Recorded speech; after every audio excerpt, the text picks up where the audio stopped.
club que me gusta a mí. Los rojos y blancos, gane no pierda, siempre cantan así.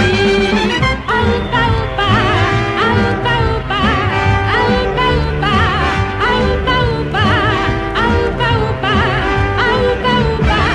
¡Hurra, qué buenos son! Atlético de Madrid. Pues muy buenos días, tardes o noches, como es el habitual saludo de cada nuevo episodio de este podcast de Cultura en Rojo y Blanco, porque no sabemos en qué momento del día tenéis una horita para escucharnos o vernos. Pero bueno, aquí seguimos con esta temporada con una periodicidad informal, porque hemos decidido que el podcast solamente sale cuando tengamos algún invitado o alguien importante con el que hablar, que a nosotros nos tenéis muy visto. Y hoy hemos traído a un escritor que se llama Borja Bauzá, que ya saludo, que está aquí en la pantalla y ahora le escucharéis. Saludarnos, ¿qué tal, Borja? ¿Cómo estás? ¿Cómo estáis? Y tenemos a Isaac Buruchaga, que es miembro de Cultura en Rojo y Blanco también Hola, para estar aquí en esta charla. Y el buenos motivo de días. traer a Borja es la publicación de este libro que se llama La tribu vertical y que habla de la apasionante e increíble historia de los movimientos ultras en el fútbol, que es un tema que siempre está asociado bueno, a cosas, pues un poco, vamos a decirlo así, rayanas con la legalidad, pero que tiene una historia y una trascendencia, yo creo que más allá de este tema al que se le asocia. Me gusta muchísimo el nombre del libro, La tribu vertical, porque creo que define exactamente y muy visualmente lo que es este movimiento que está en los estadios de fútbol, ¿no? Es un título muy acertado, Borja. Buenos días. Buenos días. Bueno, en primer lugar, muchísimas gracias por haberme invitado y por el interés. Sí, el libro, eh, a ver, hay mucha gente que no lo ha entendido, con lo cual yo no sé si o sea, el título del libro, perdón, con lo cual yo no sé si a lo mejor está bien elegido desde el punto de vista del marketing, ¿no? Pero bueno, yo estudié historia en la universidad y allí, mientras estudiaba historia, me aficioné a la antropología. Entonces hay un antropólogo, bueno, había, porque ya ha fallecido, que, bueno, estudió las comunidades de los Andes y entonces acuñó el concepto de archipiélago vertical, ¿no? Ujú, Bueno, básicamente, por resumirlo mucho, él lo que vio es que esas comunidades estaban de alguna manera relacionadas entre sí, que pertenecían un poco a la misma cultura, pero bueno, pues se encontraban a diferentes niveles, o sea, jugaba un poco con la geografía, ¿no? Y entonces, bueno, yo escogí este título después de darle unas cuantas vueltas porque, bueno, a mí el movimiento ultra me parece un movimiento muy tribal por varias razones. Y lo de la verticalidad, hay gente que lo ha asociado a la estructura de los grupos, pero hay grupos que son muy verticales y otros no, otros son muy horizontales, ¿no? Entonces no tiene tanto que ver con eso como con la grada como estructura vertical, ¿no? ujú. La grada, pues, es el hábitat natural de estos colectivos. Entonces, bueno, pues sumando lo de las tribus bueno, pues un guiño a la arquitectura, pues me salió lo de la tribu vertical. Pues está genial, no sé, Isaac, ¿tú qué piensas? Sí, sí, sí, no, no, yo cuando lo he visto digo, joder, pues me ha recordado a esa grada vertical o esa bombonera o Eso es. a ese habitáculo donde se ejercitan o donde están los ultras, ¿no? La primera que me ha venido ha sido esa, sinceramente. Sí, Luego sí, podrá ser vertical o podrá ser transversal, pero bueno, he pensado en un estadio, en una grada y es lo primero que me ha venido a la mente, sí. Oye, es verdad que este asunto de los ultras, visto como una tribu de estudio antropológico, a mí me atrae muchísimo porque yo siempre he pensado que al final hay muy pocos sitios en los que la sociedad ahora mismo pueda expresar esta especie de sentimiento arcaico y sobre todo que viene del universo de cuando no éramos tan racionales, ¿no? O sea, hay muy pocos sitios en los que esta expresión todavía se pueda manifestar. Y uno de ellos es el fútbol, ese sentimiento de pertenencia a una tribu, el tener un enemigo imaginario o no enfrente. Creo que el único sitio en el que se demuestra, más allá de los conflictos armados entre los países, es en las bandas, en las generaciones de los 60 y 70 callejeras por gustos musicales, como los Mods, los Rockers, en fin. Pero sobre todo el que está vigente todavía sigue siendo el fútbol, ¿no? El ser hincha de un equipo te convierte automáticamente, si te ascribes a esta tendencia, en parte de un ejército no irregular, donde tienen sus ritos de iniciación, sus claves que solamente entienden ellos y un enemigo común que aúna incluso diferentes corrientes políticas, ha llegado el caso, ¿no? Aunque de eso hablaremos después. No sé cuál es tu valoración antropológica sobre esta historia.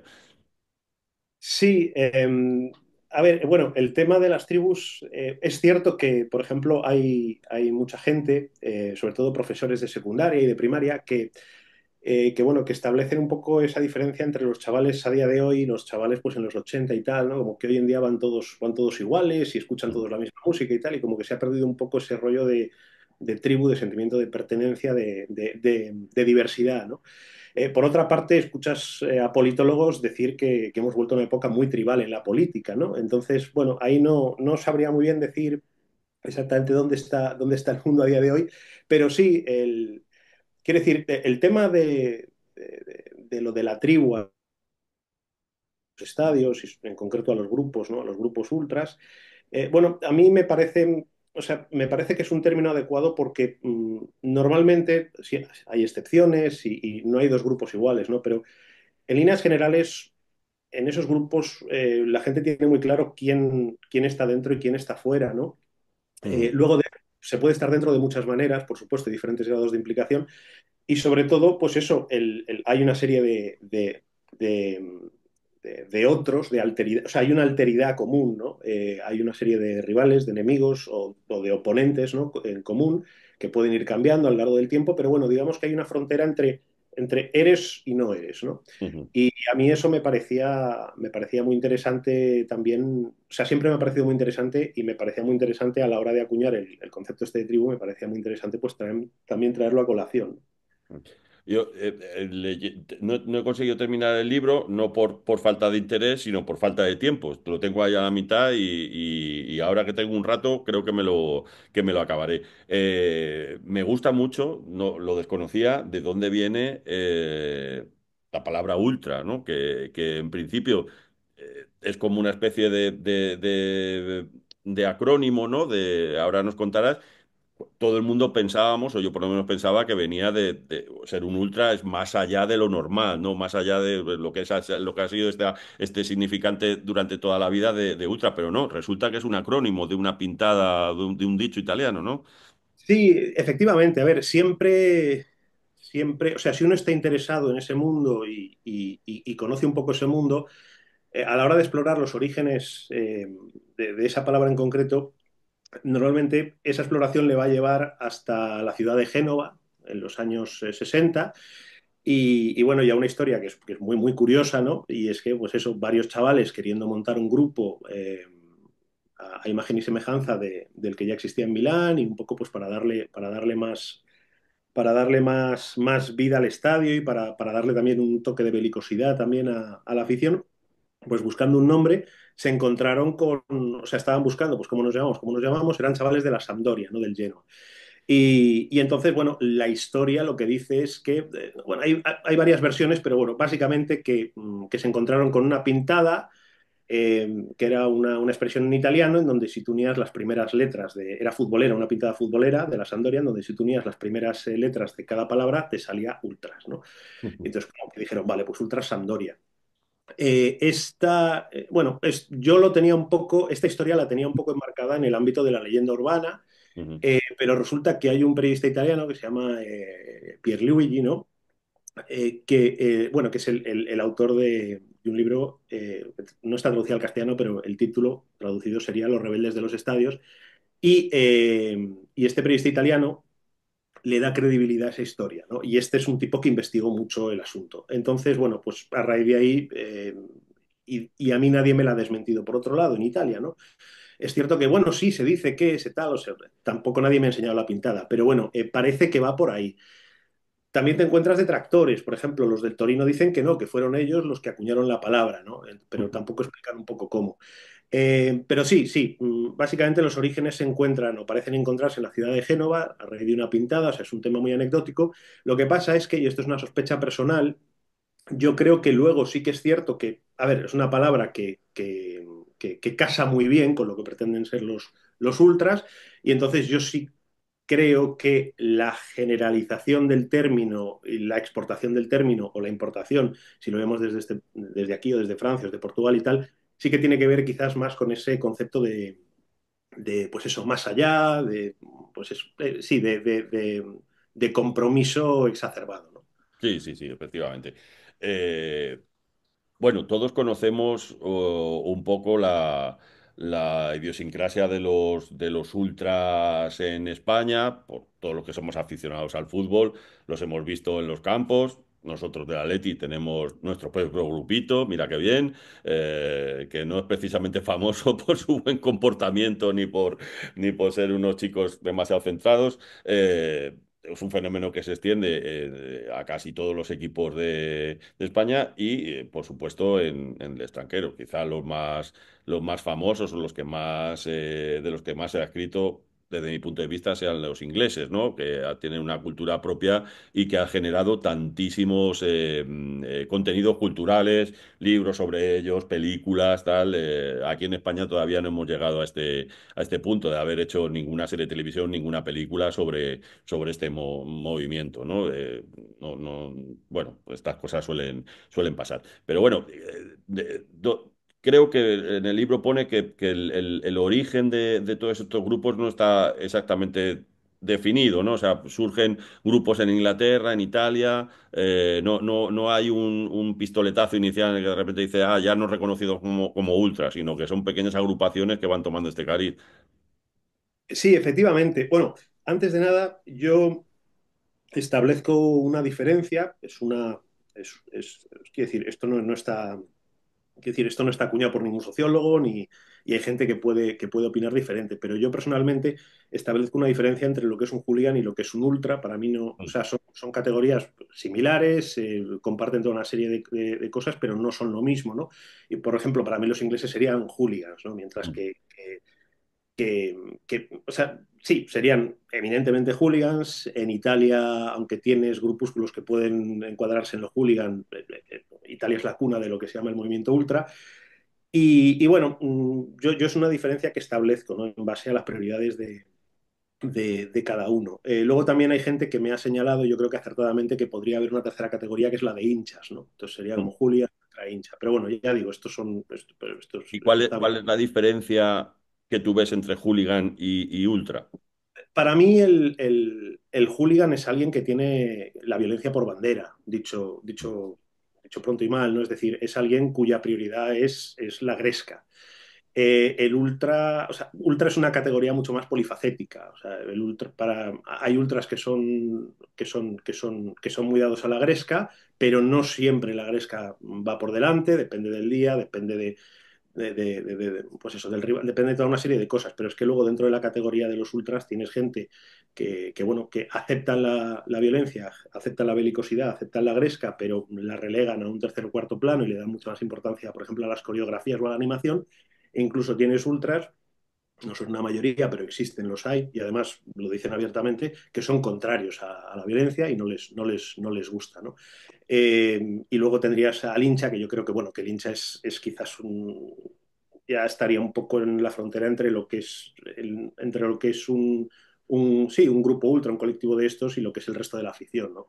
Pues a lo Mm. mejor ahora en las gradas de animación, pues todos esos chavales que se ponen alrededor de los núcleos, ¿no? Pero que están de pie, que animan y tal, eso quizás entraría más en la categoría de hincha. Pero repito, es una clasificación personal, se puede estar en desacuerdo, pero creo que es importante y es interesante establecer esas diferencias también para entender por qué hay grupos tan diferentes y por qué hay Ujú. grupos que no, o sea, del mismo modo que he dicho antes lo de la tribu, porque sí que es cierto que hay toda una serie de características. y siempre suele haber un otro, ¿no? Frente al cual se diferencian estos colectivos, también es importante, y de ahí nace un libro de casi 400 páginas, poner de manifiesto la cantidad de zonas grises y la cantidad de debates y la cantidad de diversidad que se puede encontrar ahí dentro, ¿no?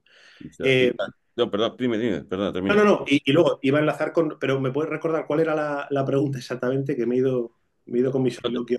no te preocupes, estaba tan interesado en lo que decías que se me ha olvidado también.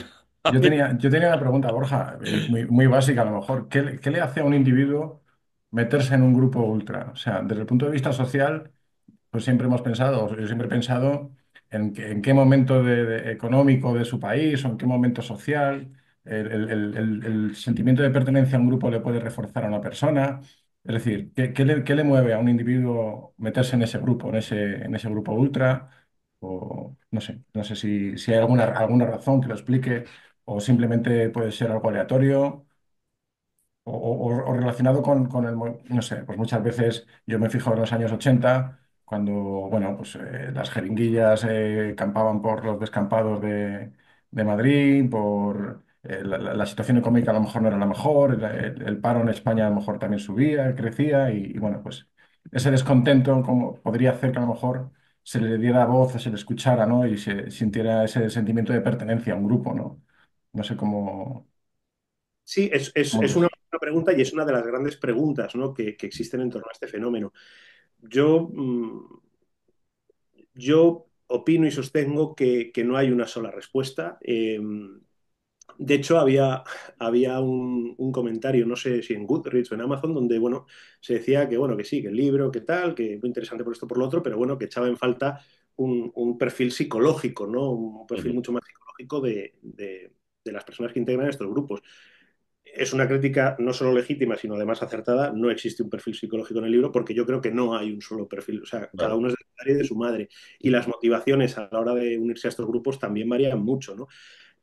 Hay un montón de gente dentro de estos grupos que es muy, muy, muy futbolera.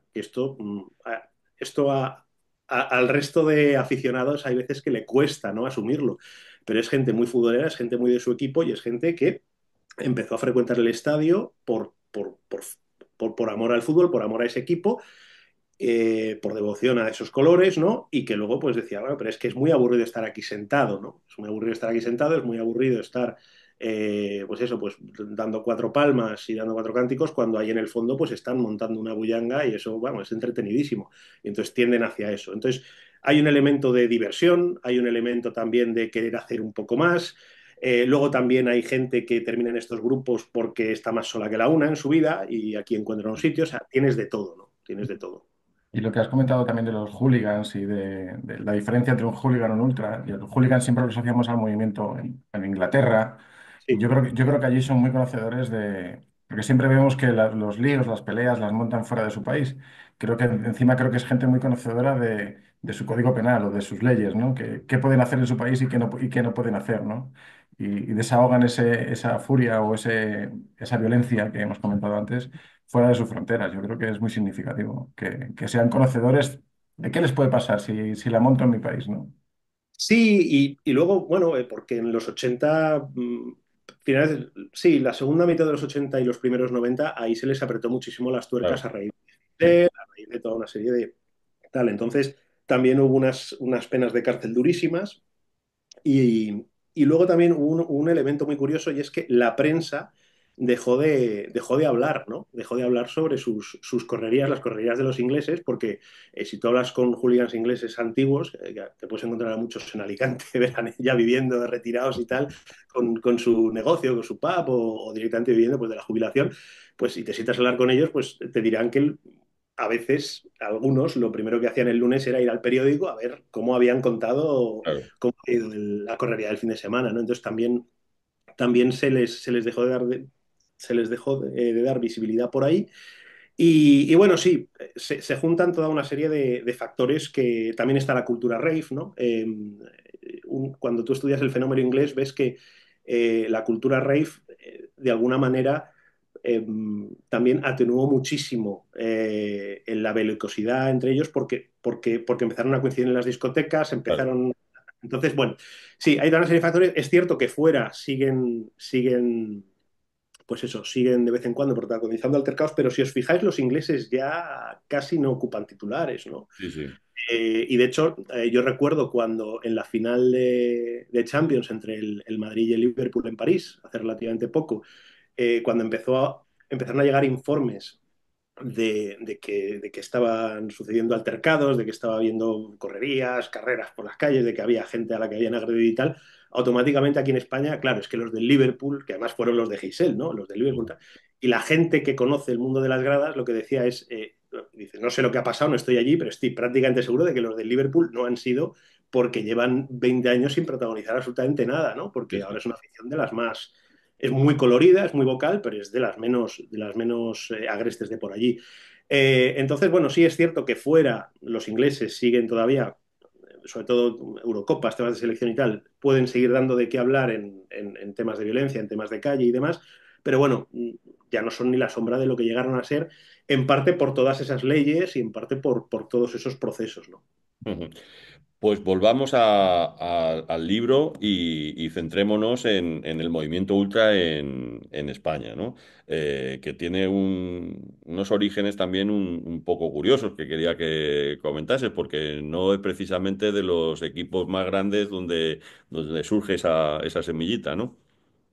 Sí, efectivamente, bueno, es un proceso gradual, ¿no? Que se empieza a cocer entre finales de según lo que yo he podido averiguar, entre finales de los 70 y los primeros 80.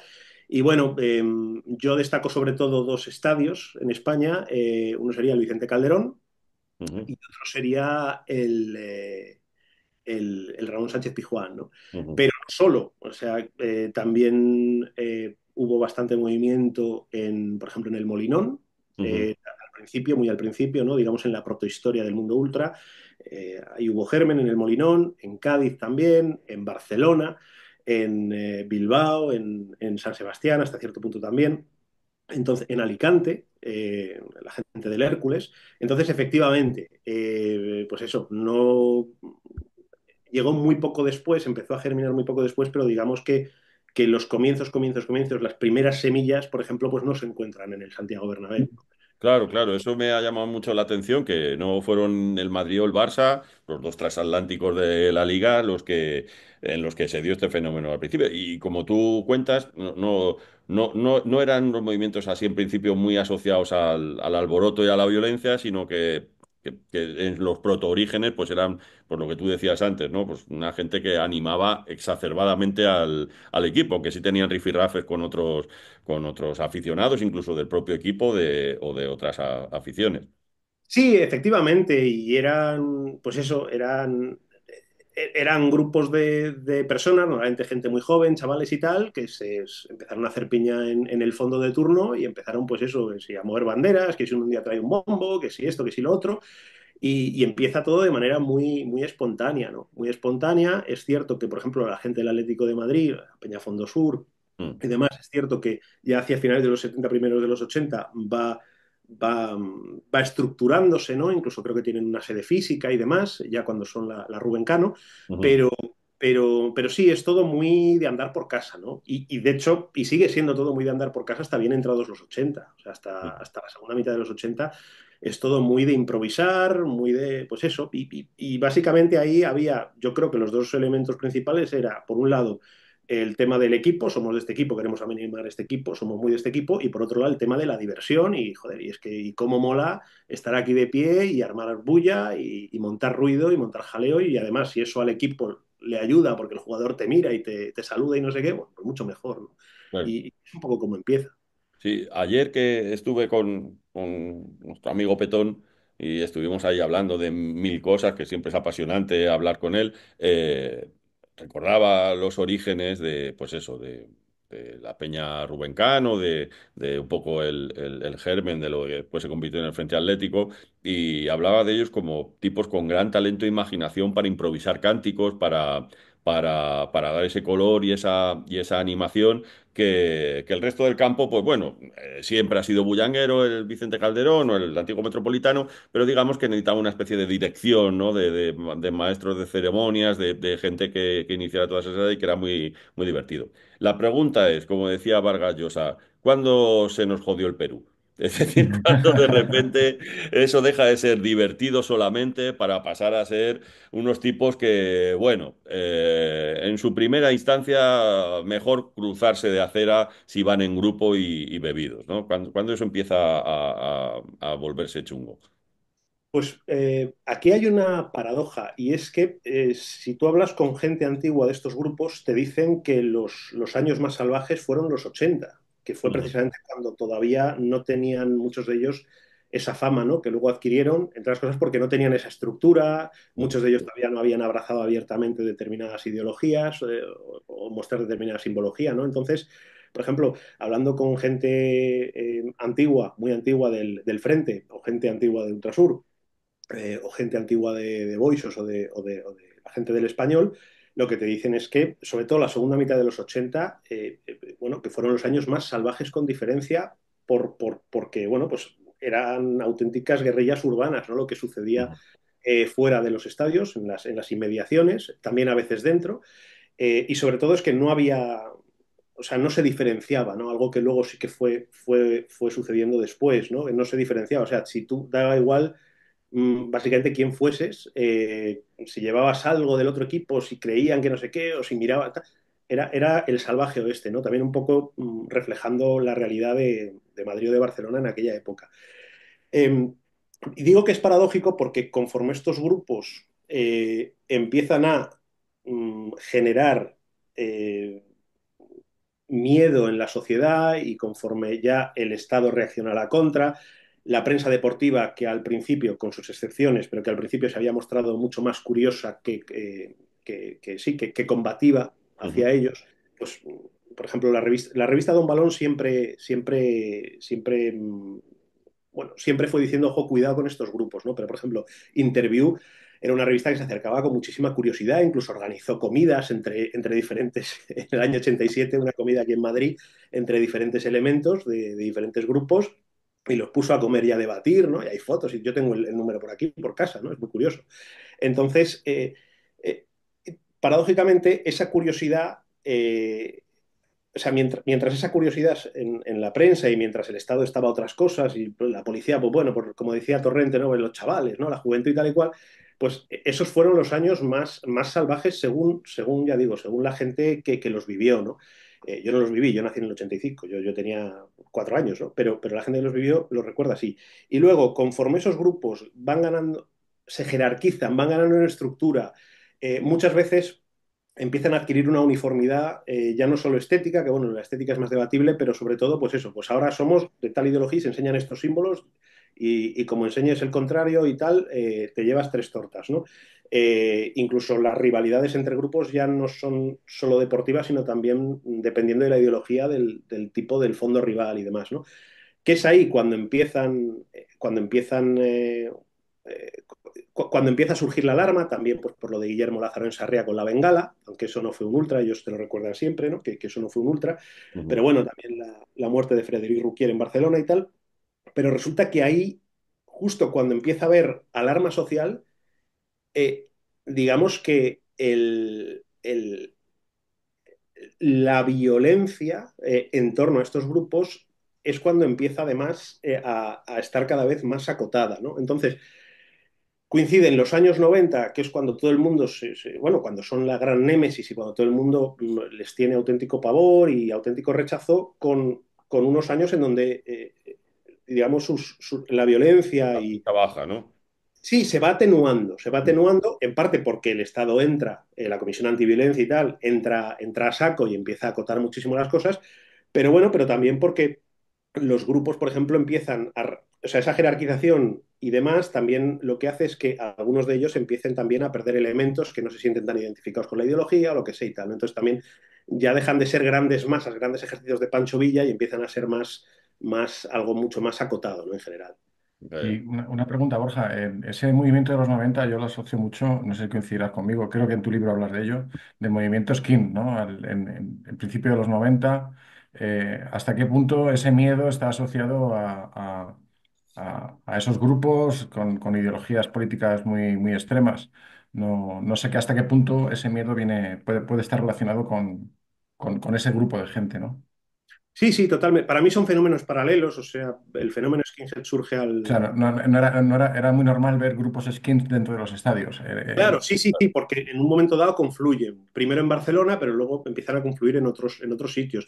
Y no es ninguna casualidad que la estética skin sea una estética que genera temor, ¿no? Sí, Una estética muy combativa, entonces, y muy intimidatoria.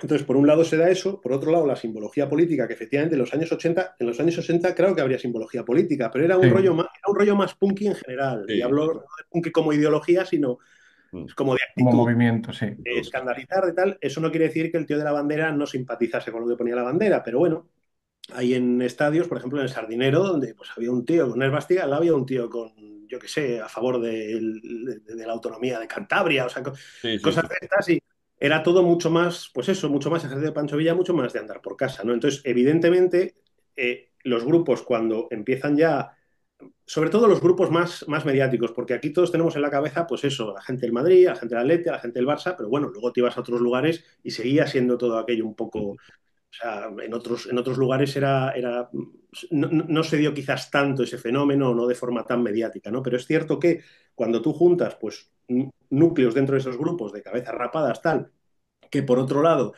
el tema skinhead está dando sus propios titulares al margen de los estadios, ¿no? El asesinato de Lucrecia Pérez, todo esto, y a eso lo unes a determinada simbología bueno, que era, pues eso, esvásticas, célticas, todo tipo de, todo tipo de simbología. También, pues eso, serpientes, hachas con serpientes en el País Vasco y demás, pues claro, automáticamente eso genera un rechazo social Social. desde un punto de vista estético, además, ¿no? Ujú. Entonces, claro, y yo creo que los años 90 yo creo que son yo creo que es un periodo muy interesante porque a mí me lo han preguntado varias veces, ¿no? Porque dentro del movimiento ultra, y sobre todo en esos años, ¿no? Había también un sentimiento de es que no se nos entiende, no se nos comprende, pero Sí, había una pulsión de y no queremos ser entendidos, o sea, como que se regodeaban Se un poco. retroalimentaba un se poco, sí. retroalimentaban, sí, Sí, sí, sí, sí, sí, sí. O sí. sea, esto de darle miedo al bien pensante, ¿no? Y tal y cual, joder, esto era o sea, cuanto más miedo dabas, más caché tenías, ¿no? En cierto modo. Eso es.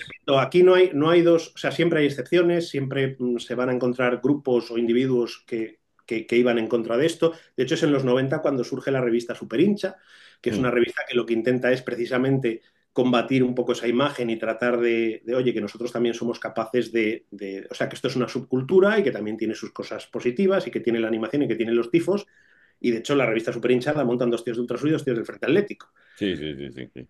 Entonces, que además que es que se conocen porque coleccionan fotos de tifos, ¿no? Sí, Entonces, sí, sí. pero claro, pero eso queda mucho más, eso queda mucho más oculto, ¿no? Eso Mm, queda como algo mucho más interno, lo que mm. trasciende es lo otro. Yo que viví en primera persona por mi relación con el mundo mod, aquí tengo a los Who, pues esa penetración del movimiento skin, tanto en cercanía con los mods como con el fútbol, vi que en pocos años ellos canibalizaban tanto una cosa como otra, ¿no? O sea, iba muy paralelo y de la mano. De repente los mods empiezan a tener infiltración de gente skin. Es una cosa muy curiosa, ¿no? Porque los skin y los mods que pasan de ser de extrema izquierda casi de alguna manera, ¿no? Working class, orgullo de clase, a de repente convertirse en fanáticos de una corriente que no me atrevería a decir conservadora ni nada, sino un poco descerebrada, con un mejunje de ideas ahí extrañísima, muy de extrema derecha, pero después en otras cosas. Bueno, una cosa bastante rara. Yo vi esa infiltración también en el mundo del fútbol. yo he vivido en mis propias carnes. Yo tenía un bar en Malasaña y de repente un día se nos llenó de skin y vino el famoso Cadenas, que era uno de los dirigentes de Ultrasur. Digo, coño, no tenía otro sitio donde ir nada más que a un bar de uno del Atleti, ¿no? Desgraciadamente, pues me pareció súper curioso cómo de esa gente, que era un grupúsculo mínimo, porque eran cuatro, tanto en Madrid como en Barcelona, que viene un poco de Barcelona y tal, de repente aparecen, hacen su irrupción. Mucha gente se apunta a esa estética, precisamente por lo que tú dices, porque mola mucho dar miedo, parece que tienen más respeto y de repente colonizan las gradas de los estadios, ¿no? Es un fenómeno muy, muy curioso. En realidad, todo lo de las tribus urbanas es muy curioso, porque en los años en los que yo empecé a salir, aquí en Madrid, a los que había que tener miedo era la tribu de los franceses, que eran unos rockers muy malos, que pegaban a todo el mundo. Iñaki Domínguez, ¿no? Lo cuenta en Sí, sí, Macarra. sí, efectivamente, con François y con aquel rocker negro que era racista, que era un disparate. O sea, era un muchacho que no tenía las cosas muy bien puestas. Entonces, los mods corrían o corríamos delante de estos tipos porque eran los malos y hay una especie de asimilación por parte de grupos skin que hace que la tortilla se dé la vuelta, ¿no? Es muy, muy interesante eso que contáis. En cualquier caso, de repente, es cierto que cada uno de estos grupos de ultras al final acaban adoptando una tendencia política y hacen mayoritaria, aunque no todos, como tú dices, y hacen alianzas entre diferentes equipos y ultras de otras ciudades, que es una cosa muy curiosa, ¿no? Es un poco como distopía posapocalíptica de Mad Max, en la que diferentes comunidades se unen para luchar contra otros. Eso me parece muy curioso también, las filiaciones y fobias de los grupos en España. Y después también otra cosa que ya hablaremos, que yo conozco un montón bueno, un montón, algunos miembros de estos grupos que han sido simultáneamente o consecutivamente de Ultrasur y del Atleti y viceversa, ¿no? Que es una cosa muy curiosa también. Sí, bueno, a ver, por partes.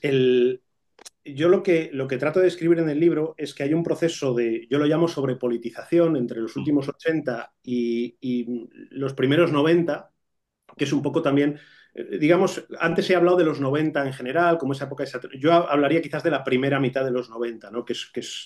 Sí, la primera mitad de los 90 es cuando se da todo este punto de inflexión, toda esta serie de cambios, ¿no? Entonces, conforme los grupos dejan de ser ejercicios de Pancho Villa, muchos de ellos adquieren pues eso, una jerarquía de, bueno, pues ya hay unos jefes que mandan, ya hay unas guardias pretorianas, y ya hay unos determinados valores, unas determinadas líneas rojas, en muchos casos también en lo ideológico, pero claro, esto lo que genera es un fenómeno muy curioso, genera que la gente que no está de acuerdo, y esto sobre todo es una reacción, sobre todo política, ¿no? O sea, política, en términos de ideología.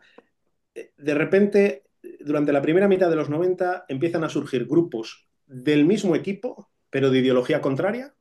Ujú. Muchos de ellos son gente que procede de esos grupos que se han ido hacia un lado o hacia otro, que no están de acuerdo, y de repente pues dicen, bueno, pues yo, dado que aquí de repente hay ideología, pues yo me voy al fondo contrario y entonces yo también llevo la mía, ¿no? Esto sobre todo se daba con grupos que se derechizaron, entonces la gente de izquierdas se sale y monta el grupo alternativo. Se dio en Gijón, se dio en Valladolid, se dio en varios sitios, ¿no? Y luego, grupos apolíticos. Y es gente que sale de esos grupos y dice, yo es que no me gusta la exhibición ideológica, no me gusta la ideología, pero yo no voy a exhibir la contraria, simplemente es que no me gusta. Entonces monto un grupo que uno de sus pilares, uno de sus valores es no hay ideología. Se dio con Orgullo Viking en el Real Madrid, se dio con Golgrana en el Valencia, se dio con Simaquiari en el Real Oviedo. Bueno, la Peña Juvenil del Español es una historia un poco más complicada, pero bueno, también se podría incluir en ese bote. Y luego incluso grupos que sin haber una escisión pasan de cuando empieza a haber una cierta ideología, de repente hay una serie de gente dentro del grupo que dice, no, aquí lo que tiene que haber es apoliticismo. Esto se da en Mérida, en Santander también, aunque también es un proceso algo más complicado también. Entonces, digamos que esa pulsión, esa sobrepolitización de muchos de los grupos ochenteros genera al mismo tiempo una serie de decisiones y entonces de repente tienes un panorama súper plural, ¿no? Dentro de los mismos estadios. Entonces, eh, eso por un lado. Por el otro, el tema de las amistades. A ver, amistades hubo siempre, desde los años 80, porque yo he hablado de la superhincha. La superhincha quizás es un poco hasta ese momento el proyecto más serio y más ambicioso, eh, desde el punto de vista bueno, pues vamos a tener aquí una especie de publicación o de punto de encuentro de todo el mundo, ¿no? Pero ya desde los 80 había gente intentando, montando fanzines para que ultras de diferentes equipos pudiesen estar en contacto, pudiesen hablar. Sobre todo era por correspondencia, era en lo que ellos llaman el carteo, ¿no? Entonces, y a raíz de esos contactos personales ya empezaron a surgir amistades en los años 80. Es muy famosa la amistad entre los Ultraboys del Sporting de Gijón y los Herri Norte del Atleti de Bilbao, ¿no?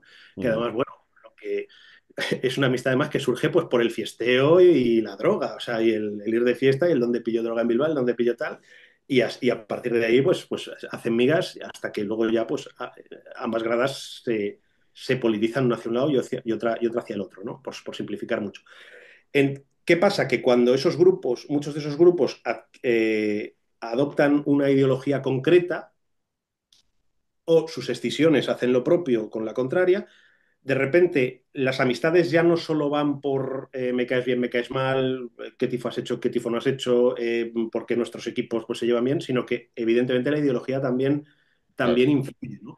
Y de hecho, bueno, hay un momento dado en donde incluso yo hablo de bancadas, ¿no? Porque, bueno, pues sigue habiendo, porque la rivalidad deportiva al final en algunos casos se impone, pero, pero como que, sobre todo, esto se da más en las gradas antifascistas, hay una especie como de, bueno, si somos antifascistas no nos vamos a pegar, ¿no? Ya, ya, ya, ya. No siempre es así, los del Celta y los del Depor, o los del Cádiz y los del Sevilla mantienen sus historias por rivalidad deportiva y rivalidad entre ciudades, pero no está bien visto, ¿no? Entonces sí que es cierto que la ideología también influye en esto que los antropólogos llaman el síndrome del beduino, ¿no? Que es el enemigo de mi enemigo, pues es mi amigo, el amigo de mi amigo es mi amigo, este tipo de cosas, ¿no? Entonces ahí también la ideología entra a formar parte, ¿no?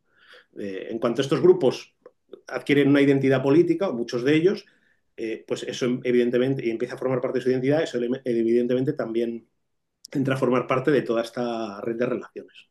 Ujú. ¿Cómo, Ya. cómo cambia, ¿no? El origen de la palabra ultra que has explicado al principio y cómo hemos terminado en ideologías, en secciones dependiendo de tu ideología política incluso. ¿Cómo va evolucionando, ¿no? ¿Hacia dónde crees que se dirige este movimiento ultra? O sea, desde este punto de vista, porque yo que soy un, llámame romántico, pero yo veo, por ejemplo, un estadio con banderas y todo el mundo animando. Hace poco vi el estadio de la Roma, total. No, desconozco cuál es la ideología de estos grupos, ¿eh? Pero veo el estadio de la Roma con todo lleno de banderas rojas y amarillas y cantando al unísono el himno de la Roma, que es precioso, por cierto. Joder, siento cierta envidia, ¿no? Digo, hostias, qué bonito, qué romántico. Llámame romántico, sí, llámame romántico. ¿Hacia dónde se dirige este grupo ultra? ¿Hacia dónde crees que se encaminan estos grupos? No, bueno, yo creo que ya hacia finales de los 90, por eso antes decía lo de quizás acotar ese periodo que mucha gente tiene en mente cuando todavía piensa en el mundo ultra, o gente que vivió esa época, ¿no? Todavía tiene pues eso en mente al skin sacando la bandera que horroriza a todo el mundo. Claro, ya hacia finales de los 90 empieza, bueno, primero, por un lado está la ofensiva del Estado, que continúa durante Ujú. todos esos años, la Comisión Antiviolencia, la policía y demás, pero por otro lado se da un debate interno dentro de muchos de esos grupos de, vamos a ver, o sea, esto hay que, o sea, aquí hay que ser más inteligente. Por un lado hay que ser más inteligentes y por el otro también es que había gente a la que no le gustaba ese rollo, ¿no? Bueno, que decía, es que esto tiene que volver un poco al rollo ochentero, esto tiene que... Luego había voces, aunque bueno, fueron voces aisladas que luego ya en el siglo XXI ganaron más peso, pero había voces que decían, oye, que también el fútbol nos lo están robando, ¿no? Con los famosos asientos y Mm. demás, ¿no? Entonces, a finales de los 90, a principios de los 2000, se da un proceso de madurez, ¿no? En muchos de estos grupos, otros no, otros siguen a la suya, pero en muchos de estos grupos se da un periodo de madurez en donde primero hay que adaptarse, por eso una de las frases, ¿no? Es hay mucha vida inteligente dentro del movimiento ultra, en contra de lo que algunas personas se creen, primero porque hay una capacidad de adaptación sobresaliente, ¿no? Entonces hay que adaptarse y por un lado es la necesidad de adaptarse a las circunstancias y por el otro también es por un tema de principios, de valores y de propia madurez, ¿no? Entonces, si os fijáis, desde hace ya, de nuevo, siempre hay excepciones y siempre se pueden encontrar pues eso, episodios o casos que vayan en contra digamos, de la tendencia, pero desde hace bastante tiempo dentro de los estadios no hay problemas, desde luego de violencia, de enfrentamientos, choques entre grupos, como sí se dan todavía hoy en otros países de Europa, en otros países de nuestro entorno. En los estadios ya prácticamente no hay historias de estas. Y luego, desde hace ya muchísimos años, la violencia que se da dentro del movimiento ultra es entre grupos, y normalmente lejos de. A ver, si tienes el coche ya aparcado, eres el dueño del bar de turno en donde hay la jarana, Ya. cagas en todo. Pero te quiero decir, es gente que no. Son grupos que ya no quiere involucrar al resto de la sociedad, en parte porque es contraproducente y también porque es que va contra los propios valores de eso que llaman la mentalidad ultra, ¿no? Que es bueno, esto, y de hecho está mal visto, o sea, si un grupo ultra ataca a una peña, Ujú. ese grupo ultra recibe las críticas del resto de grupos Ya. que conocéis, ¿no? Entonces, yo creo que todo eso, junto con la creencia por parte de muchos clubes vale, este fenómeno no lo podemos expulsar, hay que de alguna manera domesticarlo y bueno, pues de un tiempo a esta parte lo que tenemos son gradas de animación, yo creo que el resultado a día de hoy, el futuro no lo sé, pero a día de hoy el resultado en muchos sitios es que tienes una animación bastante, bastante buena, un ambiente, hay estadios que tienen un gran ambiente y en donde, digamos, todo lo negativo que se asocia a ese mundo, pues queda relegado, ¿no? Bueno, pues luego lo que hagan 6 horas antes o 6 horas después, 60 tíos vestidos de negro a 5 calles de distancia, pues, Ya. pues oye, pues eso no es asunto mío, eso lo piensa el club y lo piensa el aficionado de ese club. Sí, sí. Sí, sí. Entonces, No, habrías una historia muy interesante que es la relación de los ultras con las directivas de los equipos, ¿no? Pues bueno, hemos visto varios a lo largo de la historia, pues desde dejarles cuartitos para que guarden su material, a echarles, a transformarles en grada de animación. ¿Cuál ha sido en general la relación que han tenido estos grupos con los dirigentes de sus respectivos equipos? de nuevo, hay de todo. En líneas generales, lo que ha primado es el entendimiento. Es decir, en,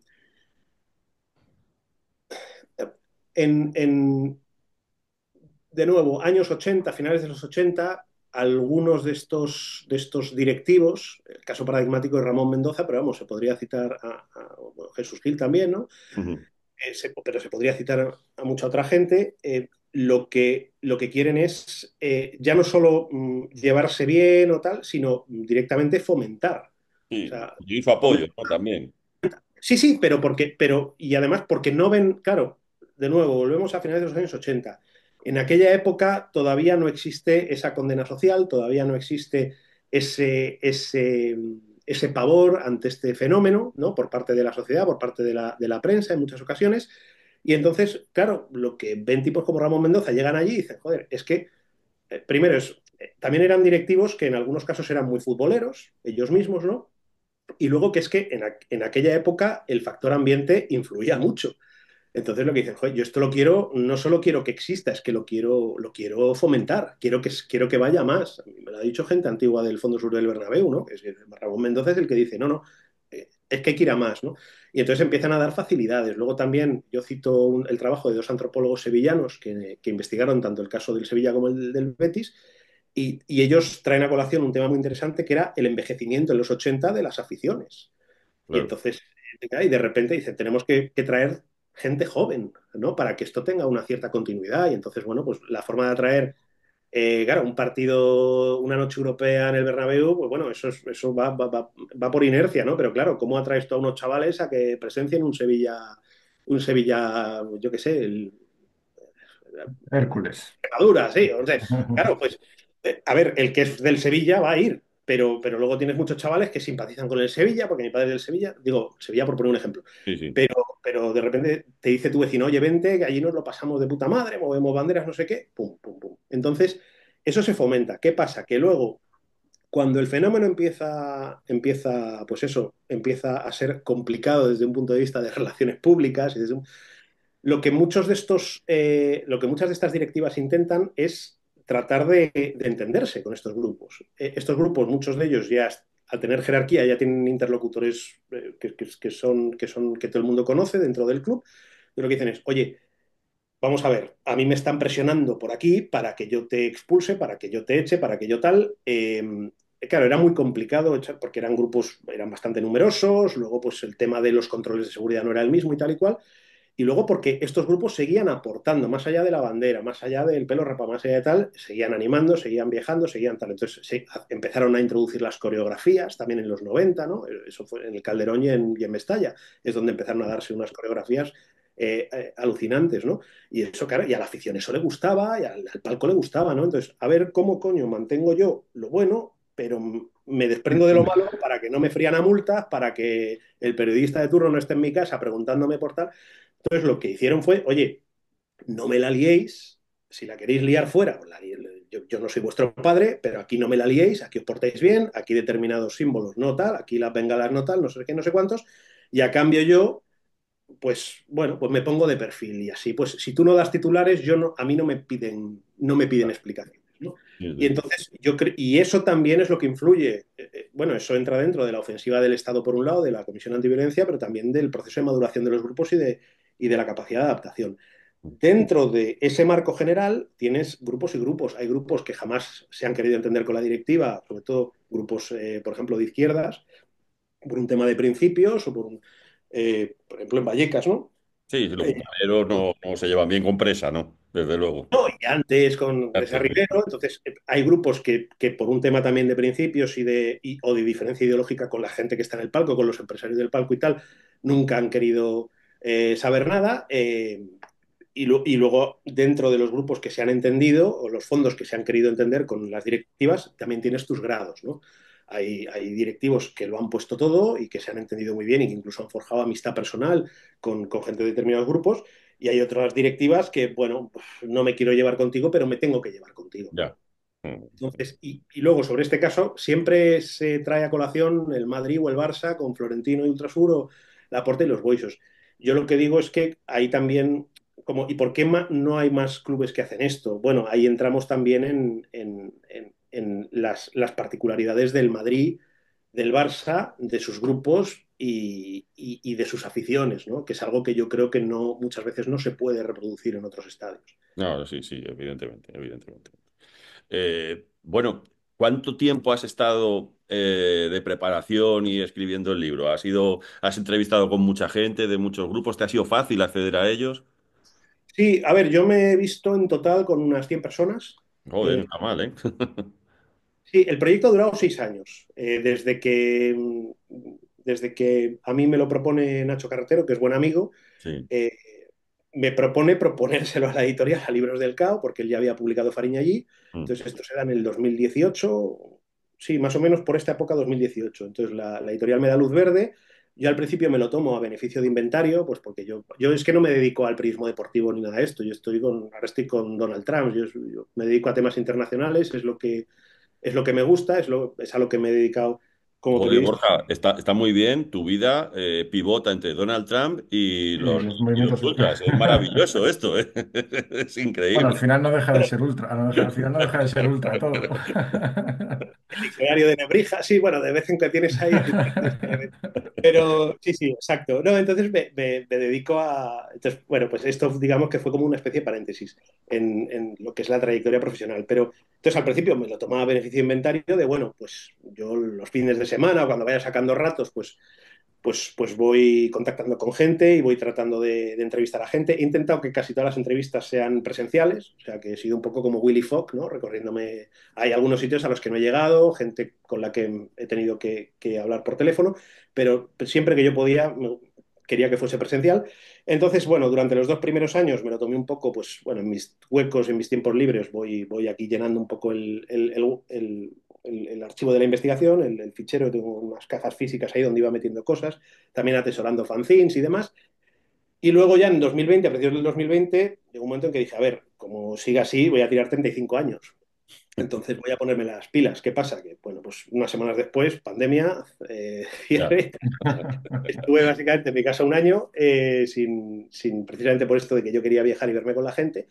Y después de ese año ya sí que me metí prácticamente a tiempo completo a terminar la investigación. Una vez tuve todos los fanzines, todas las entrevistas, toda la hemeroteca, la estudié, la analicé, me hice bueno, acuñé una cronología de acontecimientos y de episodios. Luego, pues eso, forjé un poco la estructura del libro, de los capítulos, y luego pues tardé más o menos sí, un año en terminar de escribir entre borradores y demás. Y sí, he hablado con unas 100 personas, más o menos. También hay gente de la Comisión Antiviolencia, también hay agentes de policía, hay algún académico también, pero fundamentalmente gente de las gradas y también hay algún exdirectivo de club y tal, pero vamos, fundamentalmente gente de las gradas. Y el acceso ha sido bastante sencillo, la verdad, o sea, porque yo conozco bien ese mundo. Entonces, bueno, pues a raíz de la gente con la que yo todavía mantengo el contacto, ¿no? De ese mundo, y luego toda una serie de intermediarios, ¿no? Que me conocen y que me han abierto ciertas puertas, pues, y a la gente, hay gente que ha dicho que no, eso sí, pero una de las cosas que yo tengo comprobadas en esto del periodismo es que cuando vas de cara, te pueden decir que sí o que no, pero en general la gente tiende más a decir que sí, y además el entendimiento es siempre más fácil, ¿no? Entonces, a Mm. mí muchas veces me han preguntado, oye, ¿ha habido algún encuentro donde te hayas sentido incómodo, tal? No, porque como siempre he ido de frente de, oye, quiero escribir esto, tal, tal, tal, esto es lo que quiero conocer de vuestro grupo, de tal, de tu trayectoria, de lo que sea. Pues si alguien no quería, pues directamente era no. Y si alguien Exacto. quería, pues ya sabía lo que había, ¿no? Entonces, la verdad es que por ese lado no ha habido ningún tipo de historia. Pues yo te animo, Borja, que cruces el charco, ¿eh? Continúes y hagas un estudio de las barras Sí, bravas en Argentina, que ahí tienes Bueno, contenido. ese es otro universo, sí, Sí. sí. No, no, sí, pues en sí, Argentina yo creo que el movimiento ultra está, por lo poco que conozco, muy asociado a la cultura de barrio, ¿no? Los Sí, clubs son clubs sociales donde puedes encontrar claro. una escuela de baile, una guardería para el niño. Mm. Hay mucho más arraigo en los grupos ultras argentinos que aquí en Europa, yo creo, en España. Sí, aparte, eso Me se da, ve. me da esa sensación, ¿eh? Por lo que he podido saber. Y no tiene que ver exactamente con el mundo de las gradas, pero por ejemplo, en Luna de Avellaneda se ve eso, ¿no? Se ve, claro, se ve claro. el Sí, arraigo sí. en el barrio y en. Sí, sí, Sí, Gran, sí, gran película sí, De Ricardo Darín. Nada, es que Argentina y el fútbol no se pueden disociar. O sea, sí, sí. o sea, ellos sin fútbol les da algo, ¿no? Es increíble. Yo les admiro muchísimo por eso, por esa capacidad que tienen de asimilar el fútbol como parte consustancial de su cultura y de su vida, que a mí. Como os he dicho antes, este podcast nace con la intención de hablar de fútbol más allá del terreno de juego y buscar otras maneras de entender este deporte, ¿no? Porque para mí no es un deporte, es un espectáculo, es un juego que genera tantas cosas en la sociedad, porque algo tiene que tener cuando es la cosa más seguida por lo menos por los europeos, ¿no? Algo tiene que tener más allá de que el balón entre en la portería o no, todo lo que ha generado. Una pregunta que te vamos a hacer como atléticos que somos, bueno, dos. Una, ¿tú crees que Ultrasur sigue existiendo? el- sí, el Raso sigue existiendo, sí, sí. Sí. A ver, no existe dentro del Bernabéu, Ya, pero ya, sí. ya. Eso es. Pero fuera así, ¿no? Evidentemente. Sí, sí, sí, sí, vamos, y además es que está, o sea, no es tampoco ningún secreto. En las redes sociales y en internet. Sí, sí, sí, sí. No, lo digo porque como hay muchas veces que cuando hablamos en determinado foro de, no, el Madrid los ha echado a todos, ya no existe, tal. No, hombre, lo que les habrá echado es del campo, han hecho la grada de animación, pero el grupo sigue existiendo no como entidad de asociación en el Ministerio Interior, imagino, pero sí como colectivo, vaya. Y lo Sí, mismo pero los bueno, par- pero ahí volvemos a lo mismo claro, pero el Madrid cuando dice, no, los hemos echado, es cierto que, o sea, si luego el grupo existe más allá de tal, claro, el Madrid lo que te va a decir, bueno, ¿y yo qué quiere que haga, ¿no? No, no, no, Entonces, claro, claro, no, sí, evidentemente. sí, pero no, como grupo y como entidad sí que sigue existiendo, claro. Cuando dices que les han echado del Bernabéu, del estadio, quiere decir que fuera del Bernabéu viajan con el equipo, viajan con...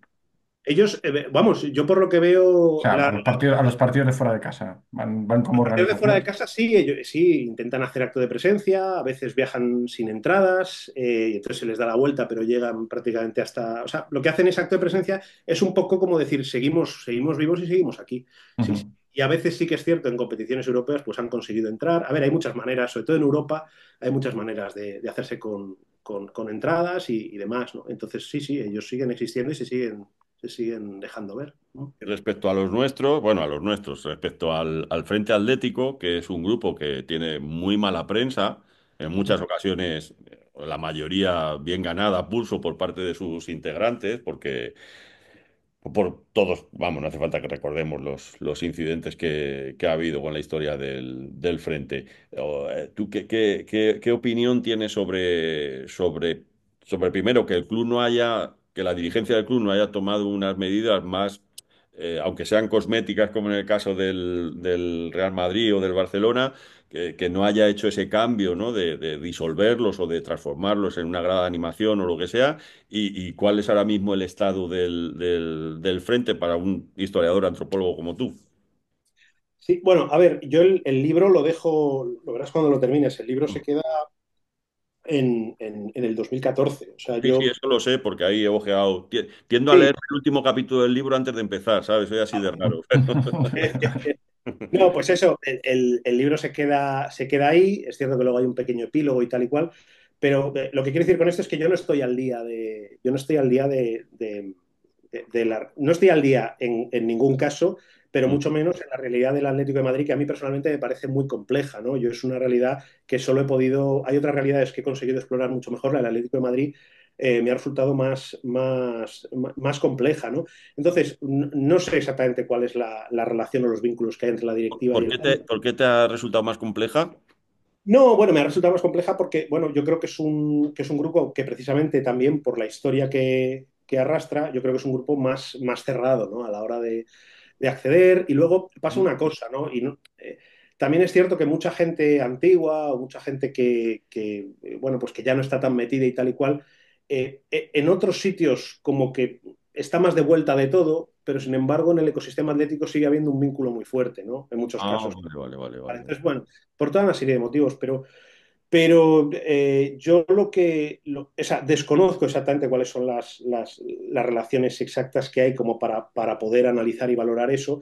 Lo que sí puedo decir es un poco lo que decía antes sobre las particularidades del Madrid y del Barça. Hasta donde yo sé, el fondo del Atleti es un fondo abierto. O sea, yo conozco mucha gente que para en el fondo y que anima. Y luego a veces se consideran parte del frente, a veces no, a ver, he sido o no he sido, o sea, quiero decir, entonces hay una porosidad ahí que yo no sé hasta qué punto, pues claro, hace que sea mucho más difícil Ya. lidiar como entidad e incluso como fenómeno, porque, por ejemplo, el Ultrasur durante los últimos, sí, después, desde primeros de los 2000 es que estaba en una jaula, literalmente en una jaula física, ¿no? En el Bernabéu. O sea, hasta aquí eres de estos y aquí ya dejas de serlo. Entonces, Ya. está muy acotado. Entonces, o sea, eso no estoy hablando simplemente de un tema arquitectónico, ¿no? Pero muchas veces también que no haya frontera física o que sí la haya, también te da una idea de hasta qué punto hay determinados grupos que están muy fusionados con la afición, ¿no? Y eso, pues, quiero decir, es que la gente, es que no es nada fácil, ¿no? Lidiar Ya, ya. con más o menos así. Entonces, partiendo de esa reflexión general, habría que analizar el caso del Atleti en concreto y ver, pues, oye, pues es que mira, es que si sucediera esto en lugar de esto otro, pues entonces quizás podría haber este desenlace, pero yo no tengo esa información, yo eso lo desconozco. Ya, ya. No, bueno, nosotros o yo concretamente como organizador de este podcast y del contubernio, de una cosita que hacemos en Twitter después de los partidos y tal, y que siempre he estado muy en contra, bueno, radicalmente en contra de cualquier tipo de violencia, también para nosotros hay una cosa preocupante que es o por lo menos para mí, no sé si lo compartís aquí, ¿no? Cuando ellos se toman demasiado en serio a sí mismos. Quiero decir, cuando se consideran unos actores imprescindibles en el juego, ¿no? Que chicos. O sea, esto es para venir, pasarlo bien, animar, hacer tus tifos, dejarte la garganta gritando y tal, pero no puede ser que condiciones a toda una afición con tu huelga de animación, con tus historias y tal, y mucho menos al equipo. Porque además el Atleti tiene la peculiaridad de haber ganado una liga con el estadio vacío. Quiero decir que al final tampoco serán tan importantes o no tan importantes, sin restarle ni un ápice del colorido que le dan a la grada, pero bueno, si el equipo es capaz de ganar una liga sin tener público, pues evidentemente que ha demostrado que no son un factor influyente en el juego del equipo, ¿no? Bueno, Sí, pues estas cosas suelen ocurrir. es cierto, a ver, ahí también entramos, claro, eso es otro melón muy, muy interesante, ¿no? Desde muchos puntos de vista. Tú antes hablabas de Argentina, ¿no? Y de cómo los argentinos, o ese apéndice de Argentina en Europa llamado Nápoles, ¿no? O sea, por Sí, sí, ejemplo, efectivamente. pero luego es que ves casos en donde yo en el libro, por ejemplo, analizo el caso del Oviedo. Es que ahí el grupo ultra del Real Oviedo, los Inmaquiari, no solo ellos, Mm. pero en gran medida ellos, son los que, o sea, el Real Oviedo sigue existiendo porque esa gente Sí, se sí, echa el... sí. Entonces, claro, ahí es donde también es cierto que es un grupo apolítico, pero que es un grupo que, y luego es un grupo que cuando se dedica a otras historias no lo promueve tanto, es un grupo menos dado al macarrismo abierto, que, aunque también tiene sus elementos, por supuesto. Entonces, claro, la afición del Oviedo dice, "Coño, es que mi club sigue existiendo porque esta gente en un Claro. momento, gente que además es de lo que es muy normal, ¿no? Porque también existe esta cosmovisión de que esto lo decía yo en una entrevista, ¿no? De que el ultra es una especie como de, pues eso, de degenerado, tío, con traumas y tal. La mayoría de los ultras son gente tremendamente normal y funcional, ¿no? Entonces, claro, todo eso muchas veces, cuando yo hablaba de la porosidad entre el grupo y el resto de la afición, y cuando decía que no era un tema arquitectónico, aunque había puesto el ejemplo de la jaula de Ultrasur, eh, también tiene que ver con todo eso, ¿no? Entonces es cierto que en algunos casos, oye, vosotros sois un elemento más dentro del ecosistema del club, pero joder, en el caso del Oviedo, en el caso del Racing de Santander o en otra serie de casos, es que bueno, hay grupos que han hecho muchísimo, ¿no? Por sus clubes y claro, y eso también repercute en Vallecas, ¿no? Y eso también repercute Sí, sí. en el resto de la afición. Entonces, claro, a mí, ya con esto termino la chapa, pero a mí, por ejemplo, el ultra de uno de estos equipos me decía, dice, nosotros cuando la liamos a la gente no le hace gracia, pero como no les afecta directamente, porque lo hacemos, es fuera del horario del partido, no hay gente por medio y tal y cual, entre eso y que luego dentro, digamos, que no solo es que nos comportemos, es que aportamos, pues la gente a un Sí, equilibrio y dice, bueno, pues ojalá no la liasen, pero tal. Entonces yo creo que por ahí también va la cosa y yo creo que eso es fundamental, más allá de, no, es que estás excusando, estás no, no es ni excusar ni justicia, es tratar de entender sí, por sí, sí, qué entiendo. tras 50 años liándola, este fenómeno sigue vivo, ¿no? Sí, sí, sí, sí, sí. Eso es a mí lo que me llama la atención, ¿no? Y a mí me hace mucha gracia también la aparición de otro tipo de ultra, que no es un ultra físico, que es el ultra de las redes sociales, que es muy gracioso también este panorama. Nosotros lo conocemos bien por movernos en ese mundo. No sé si has investigado esto, que son gente, a lo mejor, notarios o registradores de la propiedad o directores de una sucursal bancaria o padres de familia de cualquier tipo de condición que en las redes sociales ejercen, no lo ejercen presencialmente, pero sí lo ejercen de ultras, contestando a cuentas. O sea, es increíble, ¿no? Como de repente también ese fanatismo ha Pero salido bueno, a través de las redes. Cuando en tu vida personal eres una persona de orden que no se te ocurriría jamás levantar la voz, ¿no? Es muy curioso eso también, ese fenómeno. Sí, bueno, eso no lo tengo estudiado, pero bueno, sí, o sea, esto, digamos, tiene que ver también con lo que decía de que, bueno, de que muchos de los ultras que te encuentras en los fondos luego tienen una vida perfectamente Claro, claro, claro, sí, sí, en sí. lo familiar, en lo laboral y tal. Bueno, pero es que también, o sea, tampoco es una conversión dentro al estadio y me convierto de esto de Dr. Jekyll y Mr. Hyde, ¿no? Que dicen, no, es que es todo mucho más gris, es todo mucho más complejo, es todo... Eh, y luego también, pues eso, pues depende del partido, depende del rival, depende de toda una serie de cosas, ¿no? Y luego también, bueno, es gente que con 24 años hacía unas cosas y a lo mejor con 30 está abogando por lo contrario, pero sigue siendo parte del grupo. Entonces, bueno, yo lo que sí que creo es que sí que creo que dentro de lo que es el fenómeno del fútbol hay un componente de, bueno, esto no es mi trabajo, esto no es mi familia, o sea, yo soy un ciudadano normal y corriente fuera, pero aquí me voy a permitir ser Eso. un... Esto me lo decía, por ejemplo, un amigo mío periodista, no es ultra, nunca ha sido ultra ni nada de esto, me decía, yo es que en el fútbol, en el fútbol, o sea, no es que me convierta, no es que haga cosas, o sea, pero en el fútbol me tomo unas libertades que en otros Claro, aspectos de no. mi vida no tanto. Entonces, bueno, efectivamente, es un melón importantísimo y muy interesante, Pero bueno, efectivamente en estos casos yo creo que no solo tiene que ver con los fondos o con los grupos ultras, ¿no? Yo creo En que es más. general. Sí, sí. Sí, te sorprendería saber cuánta gente muy conocida del Atlético de Madrid, cuando digo muy conocida es top en España, que son del Atleti, tendrías que revisar mi teléfono durante los partidos, ¿sabes? Lo que ponen en el WhatsApp. Que dices, ay, Dios mío, te puedo arruinar la vida. A ver si lo publico. No, no, hombre, no, no, no para tanto, pero es muy curioso cómo el fútbol saca esa especie de primitivismo que tenemos dentro, esa pasión irracional, ¿no? Me encanta ese rollo, ¿no? Y de la antropología debería de hacer más estudios sobre esto porque es fascinante, la verdad, como las personas normales de repente sacan esa parte irracional por cosas como eso, porque que Julián Álvarez la toca o no la toca dos veces, ¿no? En el penalti, que por supuesto no la toca dos veces. No. Sí, que sí, Teno, que sí.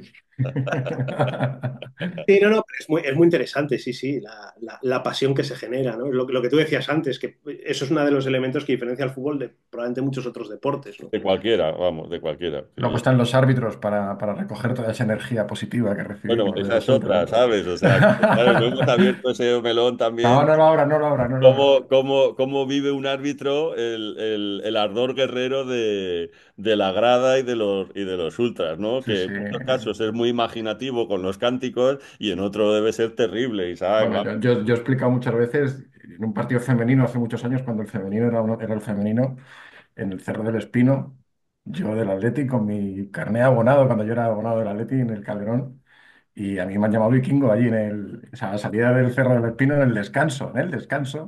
Vikingo, que eres un vikingo, que has venido aquí nada más que a jodernos.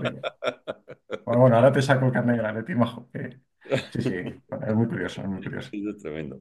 Oye, Borja, pues nada, encantado de haber hablado contigo. Voy a volver a enseñar, aunque lo pondré después, La Tribu Vertical, Borja Gauzal, Libros del Cao, que es una editorial fantástica, tiene libros maravillosos. Nacho Carretero, si le ves, dale un abrazo, que creo que hablé una vez con él. Fariña me encantó, me parece, o sea, una pasada de libros, de trabajo periodístico en realidad, porque es eso, lo mismo que has hecho tú aquí con esta aproximación antropológica, que ya te digo, me tiene fascinado y que hoy que tengo el día un poco ligerito, terminaré de empaparme de todo eso. Y nada, Borja, no te vamos a pedir tu filiación futbolera. No viene a caso, ¿sabes? Pero, pero ha sido un gusto estar aquí hablando contigo este ratito. Que vaya muy bien el libro y cualquier cosa, pues aquí nos tienes para lo que quieras, ¿de acuerdo? Nada, gracias por la invitación, por la charla a los dos, a ti, José Manuel, y a ti, Isaac, y nada, que vaya muy bien. Muy interesante. Sí, sí, seguro que este episodio del podcast va a tener mucha... A ver, está mal que lo digamos nosotros, todos se escuchan mucho, porque es verdad que es uno de los podcasts más escuchados, precisamente porque nos alejamos mucho de la coyuntura y de lo que es el debate futbolístico del partido de ayer o de mañana.